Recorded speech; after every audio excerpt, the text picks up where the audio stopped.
Salam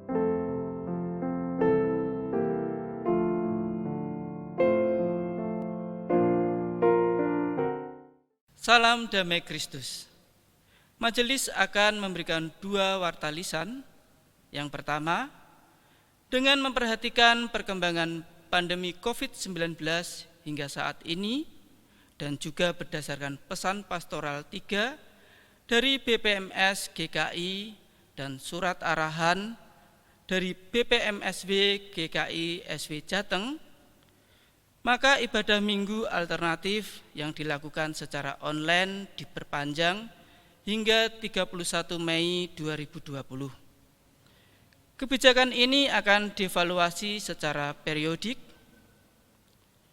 Ibadah minggu dapat diakses lewat kanal YouTube GKI Purwodadi, kebaktian remaja melalui Ignite GKI, dan untuk kebaktian anak melalui Bina Warga GKI. Yang kedua, bagi Bapak, Ibu, Saudara-saudari yang ingin memberikan dukungan dana untuk kegiatan GKI Purwodadi Berbagi Kasih, dapat mentransfer ke rekening BCA 081 066 7826 atas nama Wong Simai atau Penatua Melika Haryono. Kiranya nama Tuhan saja yang dimuliakan. Mari kita mempersiapkan hati dan pikiran untuk beribadah kepada Tuhan. Mari kita berteduh sejenak. Aku hendak memuji Tuhan pada segala waktu. Puji-pujian kepadanya tetap di dalam mulutku. Karena Tuhan, jiwaku bermegah. Biarlah orang-orang yang rendah hati mendengarnya dan bersukacita. Muliakanlah Tuhan bersama-sama dengan aku. Marilah kita bersama-sama memasyurkan namanya.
Jemaat yang dikasihi oleh Tuhan, marilah kita mendasari ibadah kita di dalam satu pengakuan bahwa pertolongan kita datangnya dari Tuhan yang menciptakan langit dan bumi, yang tidak pernah meninggalkan segala ciptaan tangannya. Damai Kristus beserta kita semua.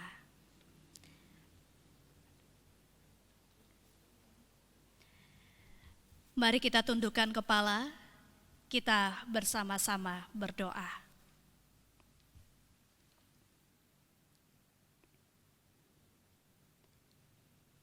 Kami datang ke hadirat-Mu ya Tuhan. Dalam kesempatan ini, kami punya waktu untuk beribadah kepada Tuhan. Biarlah di dalam ibadah ini, kami boleh mendapatkan ketenangan di dalam hati dan pikiran kami. Ibadah ini boleh menjadi tempat di mana kami mendapatkan kekuatan dan semangat yang baru di dalam kuasa Kristus. Pada kesempatan ini, kami datang ke hadirat-Mu, membawa keberadaan diri kami, membawa segala hidup kami di hadapan Tuhan yang Maha Melihat. Engkau Allah yang mengenali akan segala pikiran kami, Engkau Allah yang mengenali apa yang ada di dalam hati kami. Kami mengakui ya Tuhan, kami berdosa. Kami mengakui ya Tuhan, kami bukanlah orang yang benar. Betapa sering dan mudahnya kami jatuh ke dalam dosa. Oleh karena itu ya Tuhan, kami datang ke hadirat-Mu, meletakkan seluruh kehidupan kami, menyesali akan segala dosa-dosa dan kesalahan kami, dan mencari tempat di bawah kaki Yesus, agar kami boleh mendapatkan pengampunan. Ampunilah kami ya Tuhan, ampunilah kami. Di dalam nama Tuhan kami Yesus Kristus, kami berdoa. Amin. Sekalipun kita orang-orang yang lemah dan berdosa, pengampunan diberikan pada kita. Dan inilah berita anugerah bagi pengampunan kita. Ulangan pasalnya yang ke-31, ayatnya yang ke-6. Kuatkan dan teguhkanlah hatimu. Janganlah takut dan janganlah gemetar karena mereka. Sebab Tuhan Allahmu, Dialah yang berjalan menyertai engkau. Ia tidak akan membiarkan engkau dan tidak akan meninggalkan engkau. Demikianlah berita anugerah dari Tuhan. Syukur kepada Allah.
Mari kita tundukkan kepala, kita bersiap untuk membaca dan merenungkan sabda Tuhan, kita berdoa.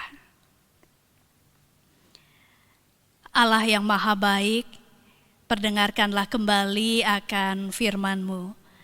Kami akan membaca dan juga merenungkan firman Tuhan, dan biarlah perkataan Tuhan itu boleh tinggal di dalam diri kami, memberikan kepada kami peneguhan dan kekuatan. Hamba-Mu yang akan berbicara di dalam nama Tuhan, Engkau juga akan urapi, agar yang dikatakan semata-mata menyampaikan maksud hati Tuhan. Biarlah kami yang mendengar juga boleh mendengar suara Tuhan saja. Dalam Kristus Yesus kami berdoa, amin. Pembacaan firman Tuhan diambil dari Injil Lukas pasalnya yang ke-24, ayatnya yang ke-13 hingga ayatnya yang ke-35.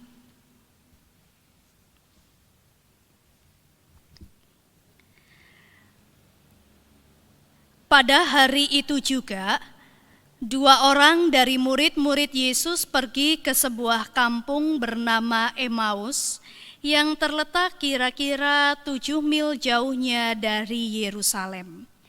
Dan mereka bercakap-cakap tentang segala sesuatu yang telah terjadi. Ketika mereka sedang bercakap-cakap dan bertukar pikiran, datanglah Yesus sendiri mendekati mereka lalu berjalan bersama-sama dengan mereka. Tetapi ada sesuatu yang menghalangi mata mereka, sehingga mereka tidak dapat mengenal Dia. Yesus berkata kepada mereka, "Apakah yang kamu percakapkan sementara kamu berjalan?"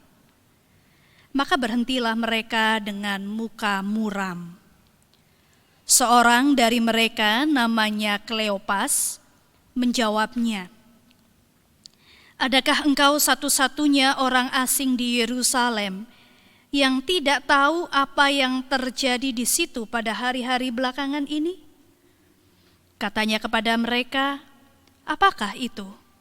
Jawab mereka, "Apa yang terjadi dengan Yesus orang Nazaret? Dia adalah seorang nabi yang berkuasa dalam pekerjaan dan perkataan di hadapan Allah dan di depan seluruh bangsa kami. Tetapi imam-imam kepala dan pemimpin-pemimpin kami telah menyerahkan Dia untuk dihukum mati, dan mereka telah menyalibkannya. Padahal kami dahulu mengharapkan bahwa Dialah yang datang untuk membebaskan bangsa Israel. Tetapi sementara itu telah lewat 3 hari sejak semuanya itu terjadi. Tetapi beberapa perempuan dari kalangan kami telah mengejutkan kami. Pagi-pagi buta mereka telah pergi ke kubur dan tidak menemukan mayatnya. Lalu mereka datang dengan berita bahwa telah kelihatan kepada mereka malaikat-malaikat yang mengatakan bahwa Ia hidup. Dan beberapa teman kami telah pergi ke kubur itu dan mendapati bahwa memang benar yang dikatakan perempuan-perempuan itu, tetapi Dia tidak mereka lihat." Lalu Ia berkata kepada mereka, "Hai kamu orang bodoh, betapa lambannya hatimu, sehingga kamu tidak percaya segala sesuatu yang telah dikatakan para nabi. Bukankah Mesias harus menderita semuanya itu untuk masuk ke dalam kemuliaannya?" Lalu Ia menjelaskan kepada mereka apa yang tertulis tentang Dia dalam seluruh kitab suci, mulai dari kitab-kitab Musa dan segala kitab nabi-nabi. Mereka mendekati kampung yang mereka tuju, lalu Ia berbuat seolah-olah hendak meneruskan perjalanannya. Tetapi mereka sangat mendesaknya, katanya, "Tinggallah bersama-sama dengan kami, sebab hari telah menjelang malam dan matahari hampir terbenam." Lalu masuklah Ia untuk tinggal bersama-sama dengan mereka. Waktu Ia duduk makan dengan mereka, Ia mengambil roti, mengucap berkat, lalu memecah-mecahkannya dan memberikannya kepada mereka. Ketika itu terbukalah mata mereka, dan mereka pun mengenal Dia. tetapi ia lenyap dari tengah-tengah mereka. Kata mereka seorang kepada yang lain, "Bukankah hati kita berkobar-kobar ketika ia berbicara dengan kita di tengah jalan dan ketika ia menerangkan kitab suci kepada kita?" Lalu bangunlah mereka dan terus kembali ke Yerusalem. Di situ mereka mendapati ke-11 murid itu. Mereka sedang berkumpul bersama-sama dengan teman-teman mereka. Kata mereka itu, "Sesungguhnya Tuhan telah bangkit dan telah menampakkan diri kepada Simon." Lalu kedua orang itu pun menceritakan apa yang terjadi di tengah jalan dan bagaimana mereka mengenal Dia pada waktu Ia memecah-mecahkan roti. Demikian pembacaan dari firman Tuhan. Bapak Ibu, saudara-saudari yang dikasihi oleh Tuhan, semua anak pernah mengalami fase takut tidak mau ditinggal orang tuanya. Mungkin Anda pernah melihat atau mengalami sendiri, dalam tanda kutip, drama, di mana anak-anak menangis, memeluk, menghalang-halangi ketika ayah atau ibunya akan berangkat ke tempat kerja. Ketika masih kecil, saya seringkali merasa geli melihat adik saya yang waktu itu masih balita menangis sedih di dekat jendela sambil memanggil "Papa, Papa." Karena papa saya harus pergi, ada pekerjaan keluar kota. Saya seringkali mengolok-ngolok dan tertawa, gitu ya.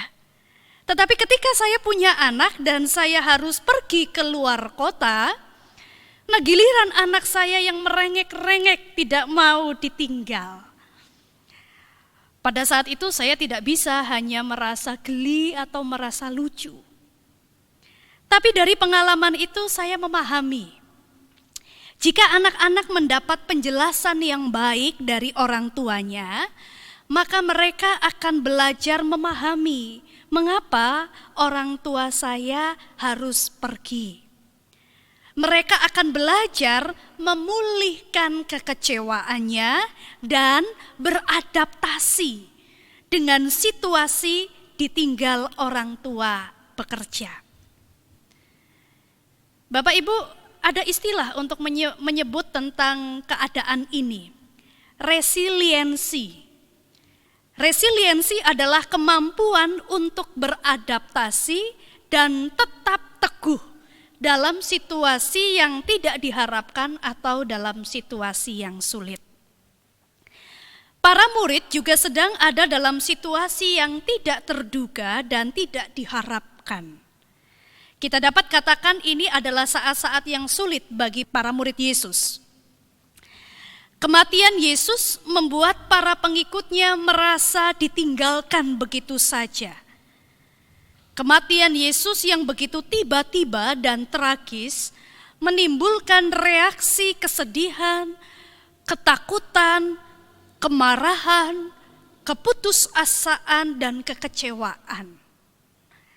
Emosi yang semacam ini dapat kita temukan dalam diri dua murid yang sedang berjalan menuju Emmaus. Ketika Yesus menemui mereka dan menanyakan apa yang sedang kalian percakapkan, ayat 17 bagian B mengatakan, maka berhentilah mereka dengan muka muram. Mereka menceritakan pada Yesus tentang seorang nabi yang berasal dari Nazaret. Seorang nabi yang punya kuasa dalam pekerjaan dan perkataan. Namun, nabi ini mati, disalibkan. Padahal ada harapan yang begitu besar dari orang banyak bahwa dialah Mesias yang akan membebaskan bangsa Israel dari penindasan, dari penjajahan, dari keadaan yang sulit. Belum selesai kekecewaan mereka, para pengikut Yesus menerima kabar mengejutkan. dari beberapa perempuan yang pergi ke kubur Yesus. Mereka tidak menemukan mayat Yesus di kubur itu, dan mereka membawa kabar bahwa Yesus sudah bangkit. Tapi murid-murid yang mencoba mengecek ke kubur hanya menemukan kubur yang kosong. Sedangkan Yesus yang bangkit mereka tidak lihat. Nah, kedua murid ini kebingungan mendapat berita kebangkitan. Mereka sulit mengambil keputusan untuk mempercayai berita itu. Mungkin karena itulah mereka kemudian menarik diri menjauh dari Yerusalem, kembali ke tempat mereka di Emmaus.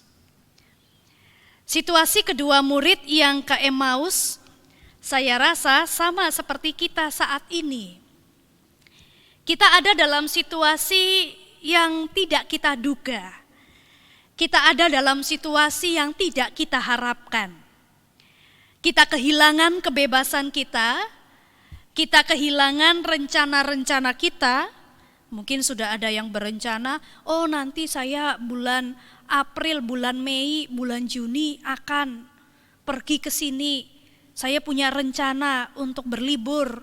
Saya punya rencana usaha saya akan begini. Gitu ya. Dan sekarang menjadi tidak pasti. Kita kehilangan rasa aman dan percaya kita. Kalau kita ada di luar, kita merasa curiga dengan orang yang ada di dekat kita. Kita merasa tidak aman bersama dengan orang banyak. Jangan-jangan ada yang membawa virus COVID. Kita kehilangan pekerjaan kita. Kita kehilangan pendapatan kita. Dan bagi beberapa orang, mereka sudah mengalami kehilangan orang-orang yang dikasihi. Kita mungkin berusaha menyangkal.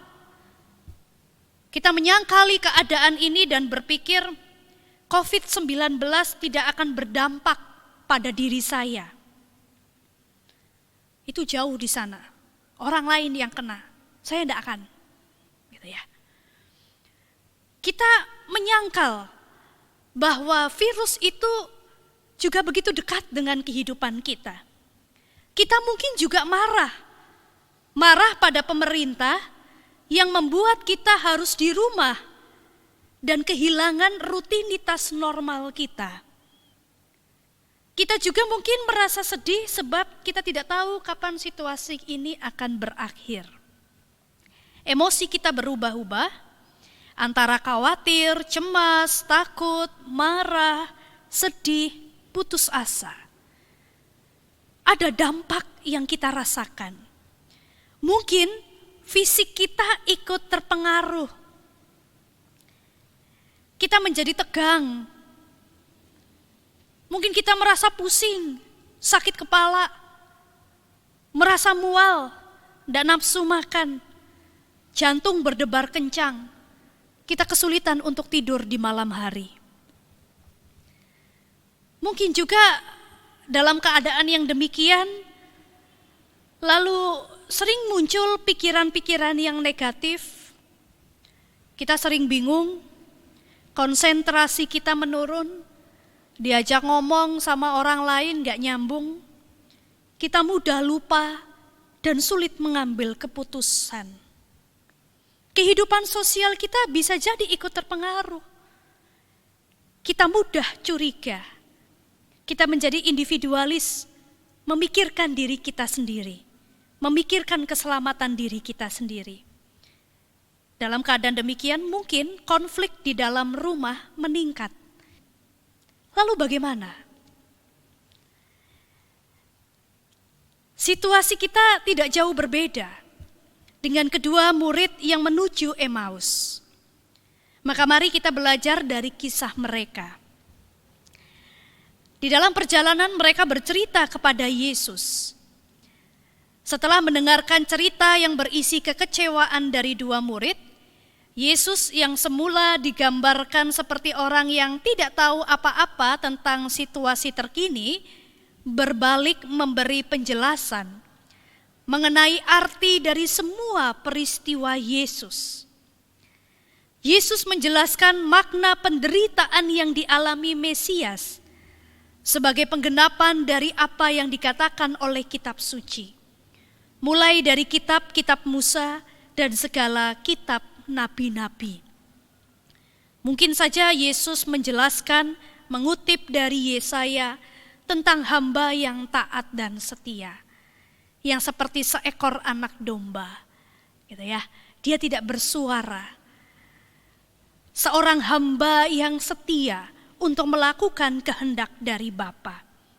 Penjelasan Yesus itu membuka pikiran kedua murid, sehingga mereka dapat memaknai kematian Yesus bukan sebagai sebentuk kegagalan, melainkan penyataan kasih Allah yang diberikan pada manusia lewat pengorbanan. Kasih Allah yang diberikan bukan seperti seorang juragan yang bagi-bagi hadiah, di mana hadiah itu hanya sebagian kecil saja dari kekayaannya. Tidak seperti pemerintah yang mengeluarkan remisi kepada para tahanan. Kasih Allah diberikan dengan pengorbanan yang tidak sedikit, tidak kecil, melainkan dengan pengorbanan yang besar, yaitu kematian anak yang dikasihi. Penjelasan ini tidak sekedar membuka pikiran kedua murid, melainkan juga mengobarkan hati mereka, membangkitkan semangat mereka. Sehingga ketika Emmaus sudah semakin dekat, kedua murid mencoba menahan teman perjalanan mereka. Tinggallah bersama-sama dengan kami. Ajakan untuk tinggal ini memang adalah suatu adat istiadat kesopanan untuk memberi tumpangan bagi teman perjalanan agar tidak tetap melanjutkan perjalanan pada malam hari. Sebab kita tahu pada zaman itu melakukan perjalanan di malam hari beresiko. Tetapi sesungguhnya permintaan kedua murid bukan sekedar suatu adat kesopanan saja. Ajakan untuk Yesus tetap tinggal dikarenakan adanya dorongan pengharapan dan pengakuan bahwa teman perjalanan mereka ini begitu istimewa. Perkataannya membangkitkan semangat kedua murid. Teman mereka ini pun mengerti banyak tentang kitab suci. Maka tibalah waktu untuk makan. Tamu kedua murid ini kemudian memimpin untuk makan. Sang tamu mengambil roti, mengucap berkat, memecah-mecahkannya dan membagi pada kedua murid. Ketika itulah kedua orang murid ini mengenal bahwa sang tamu bukanlah orang asing. Ia adalah Yesus sendiri. Namun dalam sekejap mata, Yesus lenyap dari tengah-tengah mereka. Kedua murid kembali ditinggalkan oleh Yesus. Tapi keadaan mereka sudah berbeda dengan keadaan sewaktu mereka baru berangkat menuju Emmaus. Jika perjalanan menuju Emmaus diawali dengan kekecewaan dan kemuraman karena perasaan ditinggal Tuhan, sekarang setelah Yesus yang bangkit menyatakan dirinya dan kembali meninggalkan mereka, hati mereka berkobar-kobar. Yesus yang telah mengobarkan hati kedua murid ini membuat kedua murid ini tidak bisa tetap tinggal di Emmaus. Mereka segera pergi untuk membagikan kebangkitan Yesus pada yang lain. Bapak Ibu, saudara-saudari yang dikasihi oleh Tuhan, Yesus bersedia tinggal bersama kedua murid sesuai dengan ajakan dua murid ini. Ketika bersama dengan Yesus, para murid mempunyai pemahaman yang baru tentang situasi yang mereka alami. Mereka mempunyai pemahaman baru tentang kematian Yesus dan mereka dikuatkan karena pemahaman yang baru itu. Bagaimana dengan kita? Kita pun perlu mempunyai pemahaman yang baru atas situasi kita saat ini. Masa ini adalah masa yang sulit. Ya, benar. Banyak orang mengeluh ini adalah masa yang sulit. Pekerjaan sulit. Sepi, pendapatan berkurang. Kita kesulitan. Ada penyakit yang tidak kita lihat, karena itu berupa virus, tetapi nyata mengancam kehidupan kita bersama. Bapak, Ibu, saudara-saudari, sekalipun ini adalah masa-masa yang sulit, saya rasa situasi ini sesungguhnya adalah situasi di mana anugerah Allah yang besar juga diberikan. Di tengah-tengah kesulitan kita, anugerah Allah yang besar dan melimpah juga diberikan. Jadi ini bukan hanya sekedar masa yang sulit saja, tetapi ini adalah momen spiritual, momen di mana Allah juga berkarya, momen di mana Allah juga memberikan anugerahnya. Di tengah-tengah perubahan yang terjadi, saya rasa ini adalah perubahan yang besar. Cara hidup kita berubah. Kita memang mengalami kesusahan, kita mengalami kesulitan, tapi kita tidak sendiri. Saat ini adalah saat kita merasakan solidaritas dengan yang lain. Ketika saya ikut bersama dengan panitia Paskah membagi-bagikan nasi bungkus, ada panitia Paskah yang kemudian membagikan nasi bungkus pada seseorang yang di pinggir jalan. Penampilannya cukup kotor, dan kemudian orang ini kami beri sebungkus nasi. Nah, ketika kemudian orang ini berjalan, lalu orang yang sudah menerima nasi ini bertemu dengan seorang tukang becak yang sedang duduk di atas becaknya. Lalu orang ini menawarkan nasi yang baru dia dapatkan kepada si tukang becak, gitu ya. Karena tukang becak itu tidak dapat nasi. Waktu itu kami belum sampai sana ya. Dia sampai dulu lalu menawarkan makan siang yang dia terima kepada orang lain. Bapak Ibu yang dikasihi oleh Tuhan, saya melihat bahwa ternyata di tengah-tengah kesesakan kita, kita bisa belajar memperhatikan orang lain. Kita bisa belajar untuk berbagi di tengah keterbatasan kita. Ada seorang pendeta yang bercerita bahwa jemaatnya bukanlah jemaat yang besar. Anggota jemaatnya pun adalah warga yang cukup-cukupan saja hidupnya. Tetapi kemudian pada masa sulit seperti ini, di tengah-tengah kesulitan mereka pun mereka belajar untuk berbagi.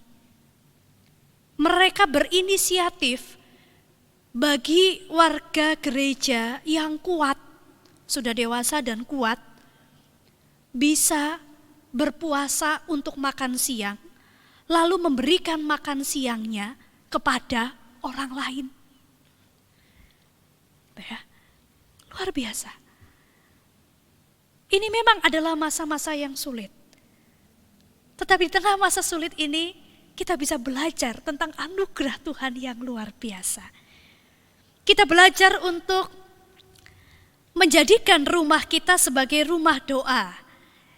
Ketika kita tidak beribadah dalam gedung gereja, kita belajar untuk membangun relasi yang harmonis di dalam keluarga. Ketika 24 jam anggota keluarga harus terus bersama. Keluarga diajak untuk memahami arti keberadaannya sebagai komunitas terkecil di mana kehadiran Kristus dirayakan dan ajarannya dihidupi. Keluarga sebagai tempat saling menguatkan, mengobarkan semangat. Satu hal yang perlu kita pahami, Ibu Bapak, Saudara-saudari, kita tidak sendiri mengalami ini semua. Semua orang, bahkan di seluruh dunia, terdampak dengan COVID-19 ini. Oleh karena itu, sebagaimana kedua murid yang berjalan menuju Emmaus, berjumpa dengan Yesus, merasakan bagaimana Yesus tinggal bersama dengan mereka, menguatkan mereka. Lalu mereka dimampukan untuk pergi, membagikan semangat kebangkitan Yesus pada orang lain. Saya rasa kita pun perlu belajar untuk bisa menerima dan beradaptasi di tengah kesusahan saat ini. Ketika dua murid mengenali Yesus pada perjamuan makan, ketika Yesus mengambil roti, mengucap berkat, memecah-mecahkannya dan membagi, baru sebentar mereka menyadari inilah Yesus. Yesus sudah pergi dari tengah-tengah mereka, meninggalkan dua murid ini. Tetapi para murid bisa menerima dan mereka kemudian menyesuaikan diri. Ya, Yesus yang bangkit, kehadirannya, penampakannya tidak harus terus ada bersama dengan kami. Tetapi semangatnya tetap tinggal di dalam hati kami, mengobarkan semangat kami. Bapak, Ibu, Saudara-saudari yang dikasihi oleh Tuhan, kita perlu belajar menerima dan beradaptasi di tengah kesusahan ini. Bagi setiap kita yang dapat berhenti, mengutuki situasi ini, dan mencoba beradaptasi, maka ia akan dapat melihat anugerah Tuhan di tengah situasi saat ini. Anugerah dari Yesus yang telah tinggal bersama-sama dengan kita. Amin. Saat teduh bagi kita.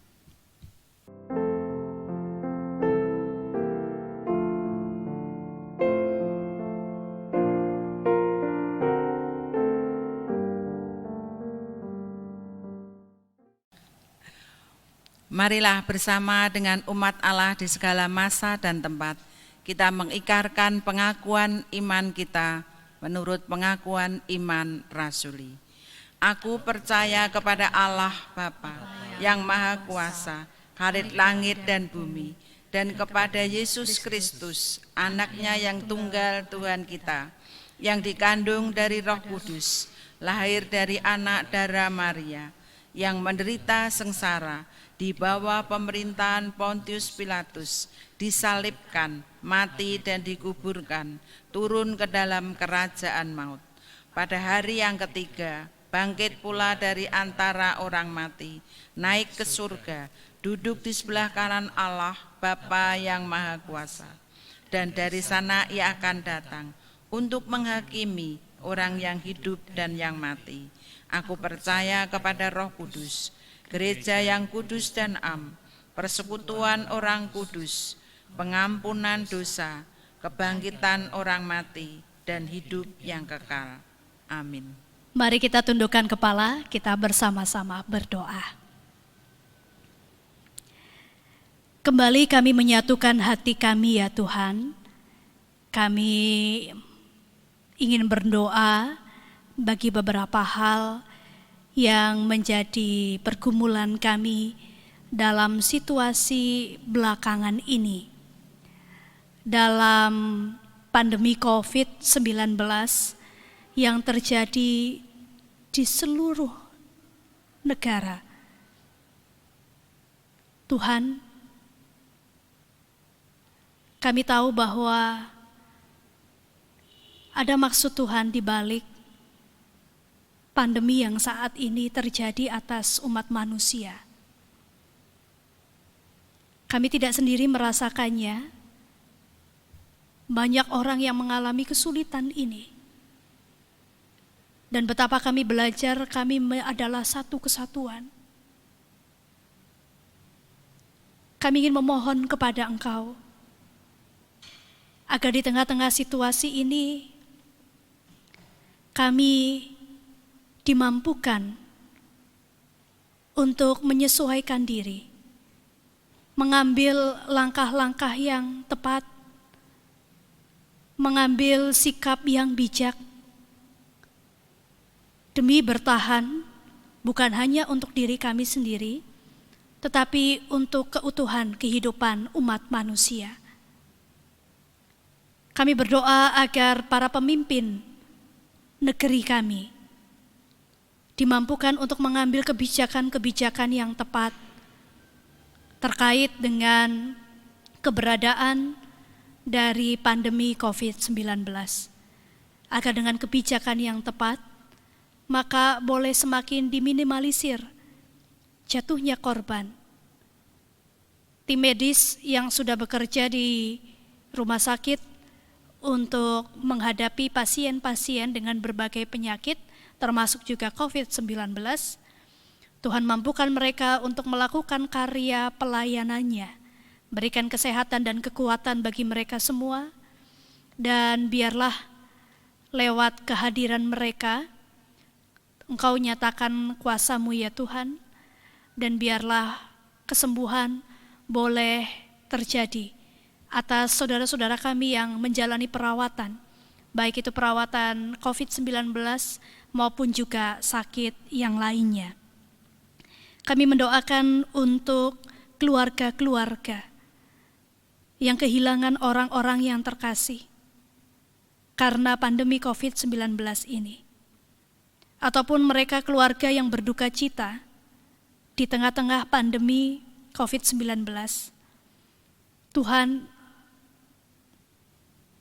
biarlah saudara-saudara kami yang ditinggalkan kekasih-kekasih hatinya boleh mendapatkan kekuatan dan penghiburan. Kalaupun di tengah kedukaan ini tidak banyak orang yang hadir untuk menyatakan duka citanya, biarlah mereka tidak merasa sendiri saja. Situasi yang memaksa keadaan seperti sekarang ini mengharuskan orang untuk tidak berkumpul, tapi biarlah penghiburan dan kekuatan Tuhan berikan. Bahkan saudara-saudara yang lain pun bisa tetap memberikan penghiburan dan kekuatan lewat media sosial yang tersedia. Kami juga ingin berdoa bagi orang-orang yang terdampak dalam situasi COVID-19, mereka yang mungkin kehilangan pekerjaan, mereka yang saat ini kesulitan untuk memenuhi kebutuhan kehidupannya sehari-hari. Bapa di surga, Tuhan, kami memohon pertolongan-Mu, tolonglah agar dalam situasi ini kehidupan saudara-saudara kami pun dapat terpelihara.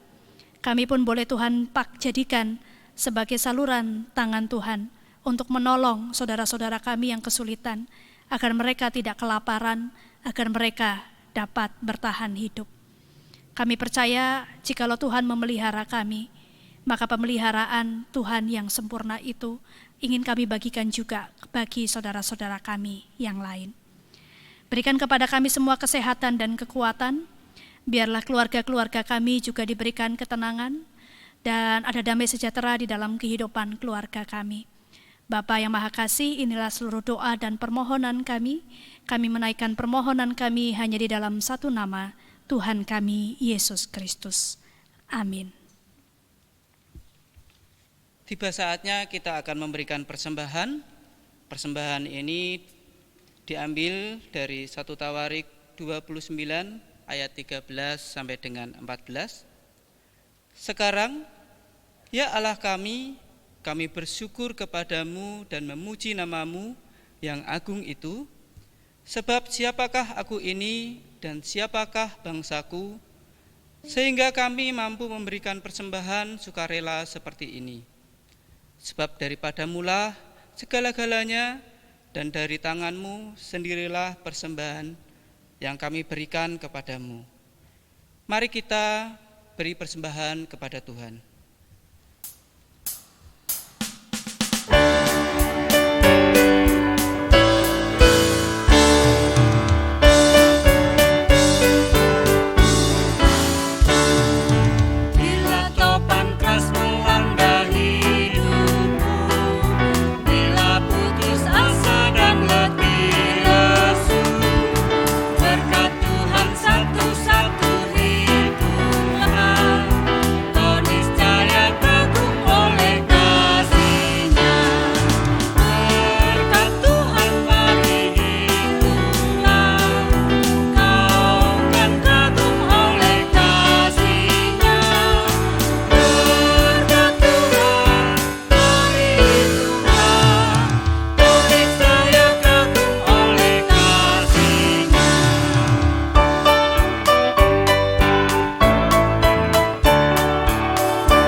Mari kita bawa persembahan ini ke dalam doa.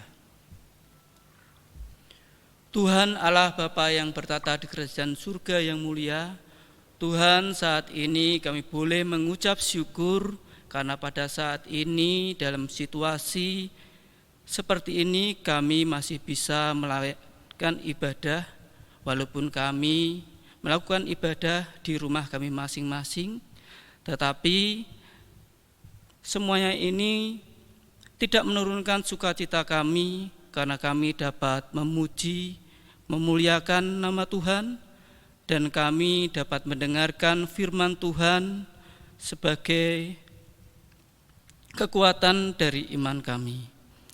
Dan Tuhan, sebagai ucapan syukur kami, saat ini kami memberikan persembahan. Tuhan, urapi persembahan kami, Tuhan sucikan persembahan kami, agar persembahan ini nanti layak untuk dipergunakan dalam perluasan di gereja kami ini. Terima kasih Tuhan, demikian doa kami, doa yang sangat jauh dari sempurna ini kami panjatkan. Amin.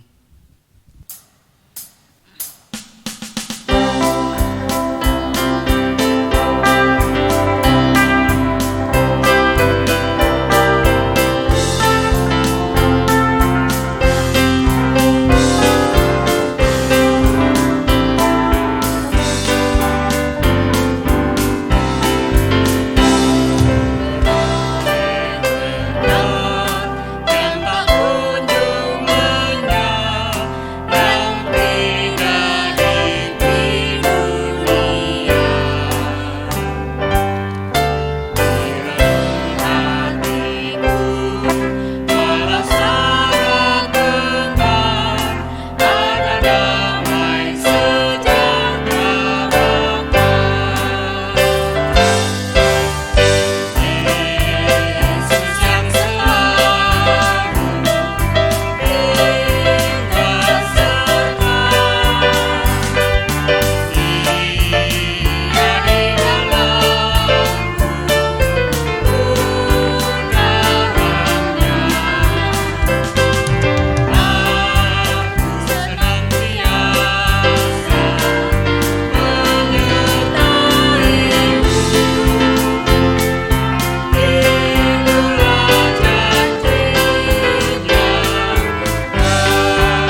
Yesus tinggal bersama-sama dengan kita, dan kehadirannya biarlah boleh memberikan kepada kita kekuatan, dan kehadirannya boleh mengobarkan hati kita. Terimalah berkat dari Tuhan. Tuhan berada di atasmu untuk mencurahkan kasih karunia-Nya. Tuhan berada di depanmu untuk memimpin engkau dalam kebingunganmu. Tuhan berada di sampingmu untuk menghibur engkau dalam kesedihanmu. Tuhan berada di belakangmu untuk mendorong engkau dalam kelesuanmu.